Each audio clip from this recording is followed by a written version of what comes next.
Hello from LER, everybody. It's me, Nell Madigan, the Associate Dean, and I'm back with Erin Mies, our online career consultant.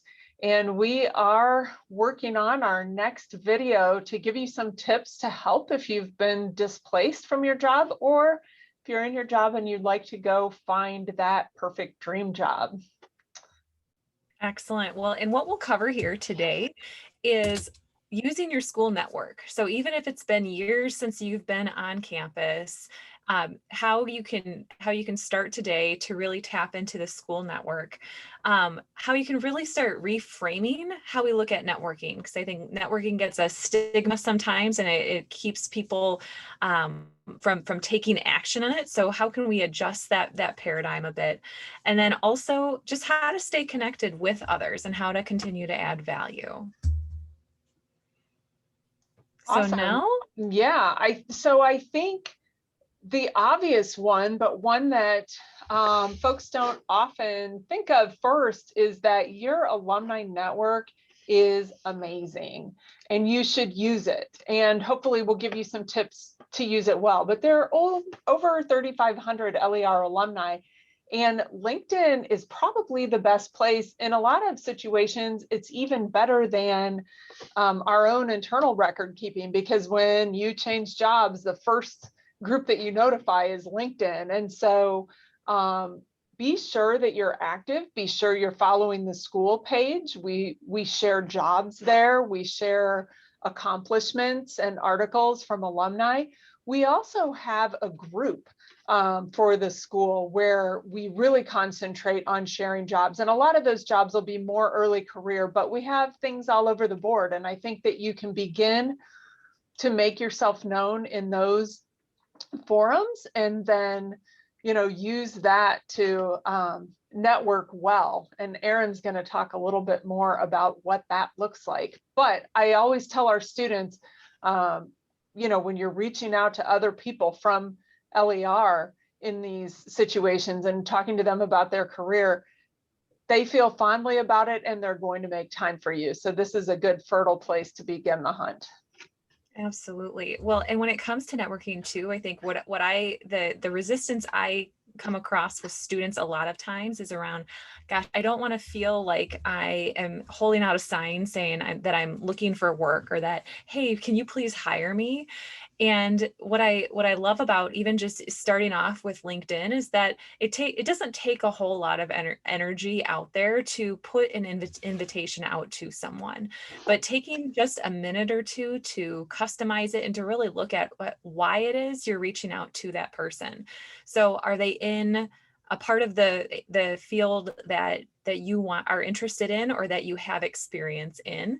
Have they made a type of career transition similar to the one that you're looking to make? So find a connection point like that. It could be that we both went to LER and, hey, I saw that we may have overlapped, or maybe we missed each other by a couple of years, but there was something here that intrigued me, and I really would like to get to know a little bit more about you and your story. Remember, I mean, people love to share their stories with you. They love to just share their stories. That's why people enjoy it. Some people enjoy interviewing, just because they get a chance to tell that. And so look at this as an opportunity for you to reach out and ask someone about their story. What I share with students a lot is that think about networking in terms of a game of chess, where you're not looking to make the game-winning move right off the bat. What you're looking to do is to make a move that's going to help you connect to a few more dots. So if in a conversation, when you reach out to somebody, say, hey, Nell, I saw that you have some experience, and I saw that we both had LER in common, and I would love to take 20 minutes and get to know a little bit more about your story. If you have a good conversation with Nell or with that alum, at the end, your next move could simply be, you know what, I've really appreciated learning more about this part of our conversation, or about this part of your organization. Who else would you recommend that I connect to? And so look for that next step so you can continue to connect those dots. In doing that, find ways to, is there experience that you have that can offer up and be valuable to that other person?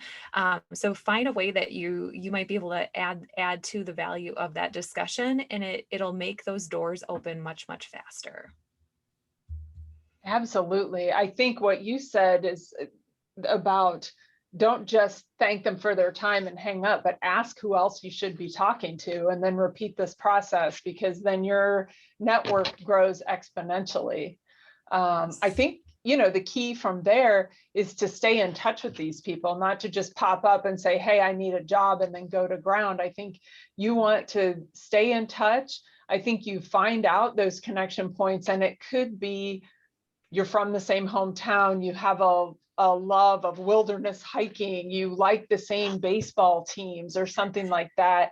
And even when I can think back to representatives from different companies who weren't LER alumni, and if I saw things about their baseball team or their travels or something like that, I would reach out and say, hey, I saw this piece of news and I thought of you. I hope things are going well. And I think just that connection point made it easier for me to reach back later and remind them that I'm here. And yeah, I might need something. In my case, it may not be networking for my own job, but it might be networking for one of yours. And it's good to stay top of mind for sure. Absolutely. Absolutely. So I think, beyond that, being a good connection in return. And Erin, I don't know if you have any tips on what that looks like, but things that you think of when you think of that person, when you see articles. I've worked with a couple of people who've come back into the workforce after being a stay-at-home mom for a certain number of years. And I think sometimes that can be a little self-defeating and you have no experience, except you really do. So sharing those articles about, here are some things you should think about when you talk about that experience. And then, well, go ahead. And I've even seen too at, in the end of a networking conversation, simply asking, how can I help you? What are some of the things that you're most interested in that as you now, come across things about the St. Louis Cardinals, that they can just drop into your inbox, right? Where people they don't have an agenda, but it's more of a, hey, I saw this and it made me think about you. I hope things are going well. And those little touch points are so incredibly meaningful. Absolutely. And I always tell students, maybe you got an internship and you had to turn down other companies. So, in your background on campus, you had that internship with General Mills. If you turned down Pepsi, I would advocate that you still stay in touch with them over the summer and say, hey, here's what I'm doing at Mills. This has been a wonderful experience. I think this translates to some of the things that you're doing. In case A, you don't like your summer experience, it's not a fit, or B, you don't get the full-time offer, then you have somebody to go back to. But I think that's great coaching at the student level that plays well later in life, because if you just let people know how you're doing and how you're progressing through your career, then if they have something come open, they will think of you first. Absolutely. And it's so interesting around as I think of students that I've tried to recruit before, and the ones they pop up just like that, where it's just every once in a while you might hear from someone or from even another alum as well, and you haven't heard from them in a while. And sometimes just being top of mind like that helps you to make sure that as roles are coming open, that person has you in mind for consideration, and so that you're always there at the top of mind. Kind of like in marketing, you want to be top of mind. Right. Yeah. And you never know what little thing you do that's going to bring you to the top of mind. I had a rep from a company reach out to me the other day and say, hey, I saw you shared out my position that I've been talking about. Thanks so much. Here are 3 other things I'd really like to fill. And so that allowed me to push those forward to our alumni, which is great. Awesome. Yeah, the alumni network, I would say, certainly we all got really great educations while we were at LER, but that alumni network and continuing to build it is probably one of the most valuable parts about being able to call yourself an LER alum.